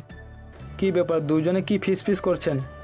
আবির স্যার ফিস যতই করেন না কেন, আপনাকে যে মরতে হবে। খালেদ স্যার আপনার হদিসও পাবে না। ঠিক আছে, তা মিস্টার এমপি সাহেব কত টাকা পান সাইকো গ্যাংয়ের থেকে? Psycho gang? আমি কোনো সাইকো গ্যাংকে চিনি না। তাই নাকি? আমি তো শিওর আপনি আমাকে আমার বাবার জমির জন্য বা টাকার জন্য যে ঝামেলা হলো সেটার জন্য তুলে আনেননি। আপনি সেটা পারবেনও না। সাইকো গ্যাং কত টাকা দেয়? ইস, আপনি বেশ বুদ্ধিমান স্যার, তা কিভাবে বুঝলেন? আবির মুচকি হাসে। মাজেদের মাথা থেকে পা অবধি তাকিয়ে দেখতে থাকে আবির। শার্টের বোতামে চোখ যায় আবিরের। ক্যামেরাটা তার চোখ এড়ায় না। আবির মুচকি হাসলো আরও। মাইন্ড গেম খেলবে সে এখন। আবির বলে, সাইকো গ্যাং তো আসল পাওয়ারম্যান, তার বুদ্ধি অনেক। যদি সে বুদ্ধিমান না হতো তাহলে কখনোই আপনাকে পাঠাতো না আমাকে তুলে আনতে। সে কখনো আমাকে মারার হুমকি দিত না, সে প্রথমে টাকার অফার দিত। সাইকো গ্যাং নিজেই জানে যে সে অপরাধ করেছে, তাই আমার মতো একজনকে সে কিনে নেবে তার দলে। সিম্পল। আর আপনি কি করলেন? বোকার মতো তার কথা শুনে তুলে আনলেন, মারার হুমকিও দিলেন। আপনি তো বড় বোকা, সাইকো গ্যাংয়ের মতো বুদ্ধিমান হতে পারলেন না। এটা থেকেই বোঝা যায় আপনি সাইকো গ্যাংয়ের লিডার না। আমি বোকা না, আমার যথেষ্ট বুদ্ধি আছে। একদমই না, আমি তো বলবো আপনি একটা গাধা। আবির অর্কদের ইশারা করে। তারা সবাই একসাথে হেসে ওঠে। মাজেদকে গাধা বলে বুলি করা শুরু করে। মাজেদের মুখের রং পাল্টাচ্ছে, বোঝা যাচ্ছে সে রেগে যাচ্ছে। আবির আরও হাসতে থাকে গাধা বলে। ওই আমি গাধা না, তোরা চুপ কর, না হলে আমি তোদেরকে সব কটাকে মেরে ফেলবো। না, মারবো না। শোন আবির, তোকে আমি 2 কোটি টাকা অফার করছি, আমাদের দলে চলে আয়। যা, তোকে আমিও মারবো না। এই তো এবার বুদ্ধিমানের মতো কথা বললেন। ডান, ডিল ফাইনাল। 2 কোটিতে রাজি আমি। কি স্যার, আপনি ঘুষ নেবেন? স্যার, এই মিশনের জন্য কত কিছু করলাম আর শেষে আপনি কি না? চুপ থাক, তোদের খালেদ স্যারকে বলিস টাকা ছাড়া দুনিয়াতে বাঁচা যায় না। ঠিক আছে স্যার, আজ থেকে আপনার সাথে আমার সম্পর্ক শেষ। আমরা আজকেই চলে যাব এই গ্রাম ছেড়ে, থাকবো না আর আপনার সাথে। আরে যা যা, ওই কে আছিস, ওদের বাঁধন খুলে দে, চলে যা ওরা। আমি খুলে দিচ্ছি, চিন্তা নেই। ওরা নেই তো কি হয়েছে, আমরা তো আছি। আপনাকে আমি আগামী 20 বছরের জন্য পার্মানেন্ট এমপি বানিয়ে দেব। টাকা যেখানে সেখানে আমি আছি। মাজেদ এসে অর্কদের বাঁধন খুলে দেয়। অর্করা চলে যায় সেখান থেকে। আবির হাসতে থাকে। আবির বলে, আমিও যাই তাহলে।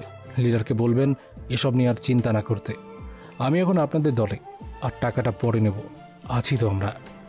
আপনি শালা বহুত হারামি আছেন। আবির চলে আসে গোডাউন থেকে। গোডাউনের ভিতরে দেওয়ালের সব হিরোইনের প্যাকেট লুকানো। দেওয়ালটাই বানানো হয়েছে হিরোইনের প্যাকেট দিয়ে। আবির দ্রুত বের হয়। অর্করা সামনে আসে। তারপর গোডাউন থেকে বের হতে অর্করা সামনে আসে আবিরের। আবিরকে বলে, স্যার, আপনি কেন ওদের প্রস্তাবে রাজি হলেন? মাজেদের কাছে ক্যামেরা ছিল। সাইকো গ্যাং দেখেছিল আমরা মাজেদার সাথে কি নিয়ে কথা বলছি। সাইকো গ্যাং মূলত আমাদেরকে মারার জন্য তুলে আনেনি, আমরা তাকে কিভাবে চিনতে পারবো সেটা বোঝার জন্যই তুলে এনেছিল। যদি মারতো তাহলে যে কোনো জায়গাতেই মারতে পারতো সে, কিন্তু সে আমাদের নিয়ে খেলতে চাচ্ছে। কিন্তু আমি জানি সে কে। সময় হলেই তাকে সবার সামনে আনবো। এটা একটা প্ল্যান ছিল সেখান থেকে বের হয়ে আসার। এবার আরও সতর্ক থাকতে হবে। বাড়িতে গেলাম। আবির সেখান থেকে চলে আসে। ওরা স্বস্তির নিঃশ্বাস ফেলল, কারণ আবির হলো তাদের কাছে সবচাইতে বেশি ইন্টেলিজেন্ট পারসন। আবির দরজা খুলে বাড়িতে প্রবেশ করে। মাথায় ব্যান্ডেজ করা। আবির দরজা খুলে দেখতে পায় প্রান্তি বসে আছে সোফায়, কাঁদছে সে। আর তাকে ঘিরে বাড়ির সবাই বসে আছে। আবিরকে দেখে রেহেনা বেগম বলে, কি হয়েছে তোর মাথায়? নেহালকে নিয়ে বাইক চালাচ্ছিলাম, পিছলে পড়ে গিয়ে কেটে গেছে একটু। দেখ প্রান্তে আসছে, কি একটা কাণ্ড ঘটে গেছে শুনলে তুই কি বলবি জানি না। আমার কারো ব্যাপারে শোনার ইচ্ছে আমার নেই। আবির দাঁড়াও, তোমার একটু শুনতেই হবে। কত মানুষ কত কিছু তোমাকে বলছে, এমনকি তোমার মামাও তোমাকে কথা শোনাতে ছাড়ছে না, তারাও শুনুক। আপনি জানেন ভাই? হ্যাঁ, সেদিন প্রান্তিকে নিয়ে আমি আর আবির ঢাকায় গিয়েছিলাম। আমরা চেয়েছিলাম প্রান্তিকে আপনার বাড়িতে রাখবো, যাতে ওর বাবাকে বোঝাতে পারি যে প্রান্তি ওই এমপির ছেলেকে বিয়ে করতে চাচ্ছে না। কিন্তু আপনারা সবাই ভুল বুঝলেন। মাঝখান থেকে আমার ছেলে সবার কাছে জানোয়ার হয়ে গেল, কুলাঙ্গার হয়ে গেল। তো প্রান্তি যখন ফিরে এসেছে তখন তো সবার ওর কথাই শোনা উচিত। বড় আপু, তুমিও এমন বলছো? আমি আর পারছি না, মরে যাওয়াটাই ভালো ছিল। তো বললি না কেন আবিরকে বিয়ে করতি? সেটা না হয় মেয়েটার সিদ্ধান্ত ছিল, কিন্তু তুই কি করলি? ছি, তোর আশা ছেড়েই তো দিয়েছি। আমার সন্তান বলতে আবির ছাড়া আর কাউকেই মনে করি না। মা, সবাই আমার পাশ থেকে সরে যাচ্ছে, আমি কি করব? আমিও তো প্রতারণার শিকার হয়েছি। ছেলেটা আমাকে ভালোই বাসেনি, সে আমার সব গহনা, আমার সব টাকা নিয়ে আমাকে বিয়ে ছাড়া ব্যবহার করে সব কিছু নিয়ে চলে গেছে। আমি কোথায় থাকতাম, কিভাবে থাকতাম? সে আমাকে ভালোবাসার নামে আমার শরীরটাকে ব্যবহার করেছে, আমার টাকাগুলো নিয়ে চলে গেছে। আসলেই মরা উচিত আমার, তবে ওখানে মরলে তো লাশটা কুকুরে খেত। এজন্য ফিরে এসেছি। মরলে এখানে অন্তত আমার লাশটা ঠিকমতো কবর তো দিতে পারবে তোমরা। ঠিকই করেছে ছেলেটা, আবিরের সাথে ভালোবাসা নাটক করেছিস। মানুষও তোর সাথে সেম কাজটাই করেছে। যা মর গিয়ে। ভাবি থামুন তো, কি বলছেন নিজের মেয়েকে? ঠিকই বলছি, মানুষ আমার নষ্ট সে নিজে করেছে। কত সাহস, সে আবিরকে নিয়ে পালিয়েছে। তাহলে এলাকাতে যখন জানে যে আবিরের সাথে পালিয়েছিল, তাহলে আবিরকে বিয়ে করতি। কিন্তু সে কি করলো? শহুরের ছেলের প্রেমে পড়েছে। কুত্তার বাচ্চা, ওকে মেয়ে বলতেই ইচ্ছে করছে না আমার। বাড়িতে ওর জন্য 5 লাখ টাকা ছিল, আর যা গহনা ছিল তা প্রায় 30 লাখ টাকা। সব হারিয়েছে, সাথে নিজেকে। ছি, আমি আর ভাবতেই পারছি না। বিষ এনে দেবো, খাবি? ভাবি থামবেন প্লিজ, একটু চুপ করুন তো, আমরা দেখছি ওই ছেলে কোথায় আছে। যা হবার হয়ে গেছে ভাবি, আপনি একটু শান্ত হন। নেওয়াজ, তুই চুপ করে আছিস কেন? কিছু বলিস না যে? তোরা না থাকলে এই মেয়েকে আমি মেরেই ফেলতাম। ওকে বলে দাও তোমরা আমাকে যেন বাবা বলে না ডাকে। আমি ওকে নিজের মেয়ে থেকে ত্যায্য করলাম, আমার সামনে যেন ও না আসে। নেওয়াজ, তোরা এই বয়সে বাচ্চাদের মতন কথা বলছিস কেন? চুপ থাক তুই। ওই আরিয়া, প্রান্তিকে রুমে নিয়ে যা। এনাদের সামনে ওকে রাখা যাবে না। চেহারার কি হাল করেছে, মনে হয় ছেলেটা মারছে। দেখ, গলায় মুখে কামড়, মারের দাগ। ইস, কি করেছে ছেলেটা মেয়েটার উপরে। প্রান্তিকে নিয়ে আরিয়া চলে যায় ভিতরে। বাড়ির সবাই বসে চা খাচ্ছে আর আলোচনা করছে। আবির কারোর সাথে কথা না বলে রুমের দিকে চলে আসে। রুমে প্রবেশ করতে যাবে, তখনই শুনতে পায়, মিস্টার ভাপওয়ালা শুনেন। আবির ঘুরে তাকায়, দেখে মিশি দাঁড়ানো। আবির তাকিয়ে চোখ সরিয়ে নেয়। কিছু বলবেন? আমি ভাবছি আপনি আমার দিকে তাকালেন না কেন? যেদিন সবাই আপনার জন্য আমাকে সিলেক্ট করলো, সেদিন একবারও তাকাননি কেন? আমি কি দেখতে খুব বাজে? আবির কিছু বলতে চাইছিল না, কিন্তু নিধিকে আসতে দেখে আবির হাসি দিয়ে জোরে জোরে বলে, আরে কি যে বলেন, আপনি দেখতে বাজে কেন হবেন? আমি আমার লাইফে এতটা সুন্দরী মেয়েকে দেখিনি। যেমন হাসি তেমন চোখের দৃষ্টি, লজ্জা আমার দিকে। গলাগুলো তো কেমন লজ্জাবোধ ফুটে উঠেছিল। আমি তো ভয়ে আপনার দিকে তাকাতে পারছিলাম না। ভয়? কিসের ভয়? আর আপনি এতটা তীক্ষ্ণ দৃষ্টি দিয়ে আমাকে দেখছিলেন, ইস, একবারও নোটিস করলাম না। আপনি তো দেখি ভালোই চোরা চোখে দেখেন। না মানে আসলে। থাক থাক, আর লজ্জা পেতে হবে না। আপনি বলেন, কিসের ভয় পাচ্ছিলেন? এই যে এত সুন্দরী একটা মেয়েকে দেখছি বারবার, যদি তার রূপের সৌন্দর্যের আলোতে আমার চোখ দুটোই যদি ঝলসে যায়, তখন আমি আপনাকে কিভাবে দেখব? ইস, কথা তো দেখি ভালোই জানেন, বোঝা যাচ্ছে। এমন কথা আরও বহু মেয়েকে বলেছেন, তাই না? নো, তবে এগুলো তো পটানোর জন্য বলা হয়, আপনাকে তো পটাচ্ছি না আমি। তাই নাকি? তা কি করছেন? আসলে আপনি নিজেই পটে আছেন, এই জন্য আপনাকে আমি সত্যি কথা বলছি। আমি আবার যেটা সত্য সেটা সামনে বলতে পছন্দ করি। এখন যদি আপনার মনে হয় আপনি সুন্দর না, তাহলে আর কি, যে নিজেকে সুন্দর ভাবে না তাকে বিয়ে করবে কোন ছেলে বলেন? আবির কথাটা বলে দ্রুত চলে আসে। মিশিকে কিছু বলার সুযোগই আর দিল না আবির। নিধি মিশির পিছনে দাঁড়িয়েই কথাগুলো শুনেছে। নিধির চোখে মুখে কান্নার ভাব ফুটে ওঠে। আবির সেটা দেখে আরও ইচ্ছে করেই মিশিকে যেটা মনে আসছে সেটাই বলেছে। আবির রুমে চলে এসে দরজা আটকে দেয়। নিধি আবিরের রুমে আসতে গিয়েও চলে যায় সেখান থেকে। মিশি আগেই তার আপুর রুমে চলে আসে। নিশিকে এসে বলে, আপু তুমি না অনেক খারাপ, বুঝছো? আবির ছেলেটা কত দারুণ তুমি জানো? ওই তোর হাতে কি হলো রে? ছেলেটার সাথে কথা বললাম, বেশ পছন্দ হয়েছে আমার। এখানেই থাম তুই। যে ছেলে কিচ্ছু নেই তার কাছে আমার বোনকে বিয়ে দিব না। বাবার টাকা পয়সা নিবে না, চাকরিও ছেড়ে দিয়েছে, বিদেশে গিয়ে ময়লা কুড়িয়ে খাবে, কোনো দরকার নেই। আপু চুপ কর তুই। মিশি থেমে যায়। তারপর খালিদ সাহেবের সাথে ফোনে কথা বলতে বলতে আবির ছাদে ওঠে। সাথে সিফাতও আছে, তবে সিফাত শ্রেয়ার সাথে ফোনে কথা বলতে ব্যস্ত। আবির বলে, স্যার, আমি জানি কে এখানে ড্রাগস তৈরি করে, কে আসল লিডার, কিন্তু এখন তাকে ধরবো না। সে জানে আমাকে, কিন্তু আমি দেখতে চাই সে আমাকে নিয়ে কতটুকু খেলতে পারে। আচ্ছা, সাবধানে থেকো, ওরা কিন্তু ডেঞ্জারেস। আর মাজেদের কি খবর? মাজেদ আছে, চিন্তা নেই, আমি এখন সব সামলাতে পারবো। আবির ছাদে উঠে দেখে নিধি দাঁড়িয়ে আছে। নিধিকে দেখে আবির অন্যদিকে চলে যায়। নিধি আসে আবিরের কাছে। আবিরকে বলে, আবির ভাইয়া কেমন আছো? আই এম সরি, প্রান্তি আপুর সাথে বিষয়টা নিয়ে ভুল বুঝেছিলাম। সরি বলার কিছু নেই। আছে, আমি তোমাকে সরি বলবো। বাদ দে, ছাদে একা যে। তোর বিএফ কোথায়? কিসের বয়ফ্রেন্ড? নামটাও বলতে হবে। মিস্টার অর্ণব সাহেব কোথায়? দেখো ভাইয়া, ও আমার। হ্যাঁ, ও তোর।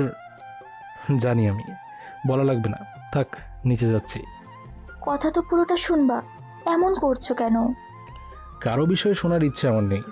আর ভাবছি কি, মিশিকে বিয়ে করব। মেয়েটা কিন্তু দেখতে খারাপ না। আমার বিয়ের ঘর সাজাবি তুই। যতই হোক তুই আমার বোন বলে কথা, আমরা তো ভাই বোনই। আবির কথাগুলো বলে সেখান থেকে চলে যায়। আবিরের চলে যাওয়ার দিকে তাকিয়ে থাকে নিধি। নিধির অনেক কান্না পাচ্ছে। অর্ণব যে নিধির শুধু বন্ধু হয় সেটা আবিরকে বোঝাতেই পারছে না। কবে কি দেখেছে আবির নিধিকে অর্ণব প্রপোজ করছে, সেটা নিয়ে আবির ভাবছে অর্ণবের সাথে নিধির রিলেশন। কিন্তু সেদিন আবির বাকি কিছু এখনও দেখেনি, জানেও না নিধি কী করবে, বুঝতে পারছে না। অর্ণবকে তার বিষয়টা জানাতে হবে, যেন সে আবিরকে বোঝায়। আবির অর্ণকে ডেকেছে। অর্ণ আসতেই অর্ণকে ভিডিও গেম বক্স উপহার দেয় আবির। অর্ণ কপাল কুঁচকে বলে, কোনো কাজ না করেই উপহার? কি করতে হবে বলো তো আঙ্কেল? তুই তো ভালোই বুদ্ধিমান, ছোট একটা কাজ আছে। জানি, উপহার তো তুমি এমনি দাওনি, তবে আমার খালামণিকে কি পটিয়ে দিতে হবে? নো, পুরো ডিটেকটিভ হয়ে তোকে একজনের ওপর নজর রাখতে হবে। কিভাবে কি করতে হবে বলে দেব। আরে বাস, এটাই তো চাইছিলাম। তা কার উপর নজর রাখতে হবে? তুই ডিটেকটিভ হতে চাস তাই না? তাহলে ডিটেকটিভের রুলস কি জানিস তো? হ্যাঁ জানি। যাই হয়ে যাক, কোনো গোপন কথা কাউকে বলা যাবে না মিশনের সময়। আর এমনভাবে মিশন চালাতে হবে যেন বুঝতেও পারে না কেউ যে আমি ডিটেকটিভ। তুই তো বহুত পাকারাম, তোকে দিয়েই কাজ হবে। যা, তোর চাকরি ফাইনাল, আমি তোকে বেতন দেব। আচ্ছা বলো, কি করতে হবে? আবির অর্ণকে একটা কাগজ দেয়, সেখানে সব লেখা আছে। অর্ণ সেটা পড়ে। কি কি করতে হবে আর কিভাবে করতে হবে অর্ণ সব কিছু বুঝে যায়। আবিরের সামনে অর্ণ কাগজটা পানিতে ফেলে দিল। আবির বলল, কাগজটা ফেললি যে? তুমি যেমন দেয়ালেরও কান আছে ভেবে না বলে কাগজে লিখে দিলা, আমিও চিলেরও চোখ আছে ভেবে কাগজটা পানিতে ফেলে দিলাম, যেন আমাকে ধরলেও কেউ কিছু যেন না পায়। তুই তো দেখি এক লাইন উপরে জানিস। এনে ফোন, এটা দিয়ে ছবি তুলবি তার। কেউ যদি জানতে চায় ফোনটা কার, আরিতার নাম বলবি, আমি আরিতাকে বলে দেবো। ওকে স্যার, এখন আসি। প্রতিদিনের আপডেট আর ফটোস পেয়ে যাবেন। আমি এখন মিশনের জন্য রেডি। অর্ণ চলে যায়। আবির বাড়ির ভিতরে চলে আসে। রাতে আবির ছাদে যায়। ছাদে উঠে এসে দেখতে পায় প্রান্তি ছাদ থেকে লাফ দিয়ে নিচে পড়ার চেষ্টা করছে, মানে প্রান্তি সুইসাইড করতে যাচ্ছে। আবির দৌড়ে প্রান্তির কাছে যায়। প্রান্তির হাত টেনে ধরে নিচে নামিয়ে বলে, ছাদ থেকে লাফানোর কি দরকার? ট্রেনের নিচে পড়তে পারিস। আমাকে বাঁচালি কেন? আমাকে মরতে হবে, মরে যেতে হবে। কিভাবে বাঁচবো আমি? সব কিছু শেষ হয়ে গেছে আমার। কিছুই শেষ হয়নি। ছেলেটার নাম রাতুল, ও আছে ঢাকার বাইরে। ওকে পুলিশ ধরেছে, টাকাগুলো সব পাঠিয়ে দেবে। অনেক মারছে ওকে। তো আর কি চাস? আমার সব শেষ। তোকে হারালাম, বাড়ি থেকে সম্মান হারালাম, বাড়ির মানুষের চোখের বিষ হলাম, মা বাবা কথা বলছে না। আমি কতটা খারাপ হয়ে গেলাম বল? কি ভুল কাজটাই না করেছি। রাতুল আমার সাথে চিট করেছে। ও কিভাবে পারলো? ওর একটা বউ থাকা সত্ত্বেও, একটা বাচ্চা থাকা সত্ত্বেও আমাকে প্রেমের জালে ফাঁসিয়ে আমার সব কিছু লুটে নিয়েছে। এত খারাপ কেন সবাই? যা হবার হয়েছে, নিজেকে সামলে ভালোভাবে থাক। আবির, তুই আমাকে মাফ করে দে প্লিজ। আমার পাশে কেউ নেই, মরে যাব আমি। আমি তোকে হারিয়ে বুঝতে পেরেছি আমি তোকে ভালোবাসি। বিশ্বাস কর, আমার মন এখন খালি তোকে হারানোর আফসোস করে কেঁদে ওঠে। তখনই মনে হয় মরে যাই আমি। দেখ, এসব ভালোবাসা আমার কাছে হাস্যকর মনে হয়। আমার সামনে এসব বলবি না প্লিজ। আবির, তোর পায়ে পড়ি আমি। আমি এখন তোকেই ভালোবাসি। আমার ভাবির বোনের সাথে খুব দ্রুত বিয়ে হতে যাচ্ছে। মেয়েটার নাম মিশি। দেখতে তোর থেকেও বেস্ট। অপশন আছে আমার। তোকে ভালোবাসার কোনো প্রশ্ন আসে না। আর মাপ চাওয়া, সরি বলা এসব বাদ। আমার তোর প্রতি রাগ নেই, নিজেকে সামলা। আমি তোকে ভালোবাসি, সে তোকে বাসে না। আমি প্রমাণ করে দেব আমি তোর জন্য পারফেক্ট, বেটার অপশন। উফ, নাটক বন্ধ কর রে। আবির চলে যায় সেখান থেকে। মেজাজ খারাপ লাগছে ওর। প্রান্তি যতবার ফিরে এসেছে ততবারই ঝামেলা পাকিয়েছে। এদিকে নিধি আর অর্ণব বাইরে বসে আছে। নিধি অর্ণবকে বলছে, অর্ণব, তুমি তো জানোই আমরা বন্ধু। বন্ধু হয়ে একটা উপকার করবা প্লিজ? কি হয়েছে বলো। তুমি তো জানো আমি আবির ভাইয়াকে পছন্দ করি। তাকে বলো না যে আমাদের মধ্যে কোনো সম্পর্ক নেই, বন্ধুত্ব ছাড়া, প্লিজ। আমি তোমাকে এত ভালোবাসলাম, তবু তুমি অন্য কারো। তুমি কি দেখো না যে ছেলেটা রোজ কত কত কথা বলতো, সেই ছেলেটাই এখন চুপচাপ হয়ে গেছে। তোমাকে ভালোবাসতে গিয়ে আমি বরবাদ হয়ে গেছি। এগুলো বলিও না, আমি শুধু আবিরকে চাই। লাভ ফর ইচ আদার হোক ওর সাথে আমার। আচ্ছা, আমি কথা বলবো। অর্ণবের হাত ধরে ধন্যবাদ দেয় নিধি। সে সময় আবির সামনে এসে দাঁড়ায়। অর্ণবের হাত ধরতে দেখে নিধিকে। আবির কিছু না বলে সেখান থেকে চলে যায়। তারপর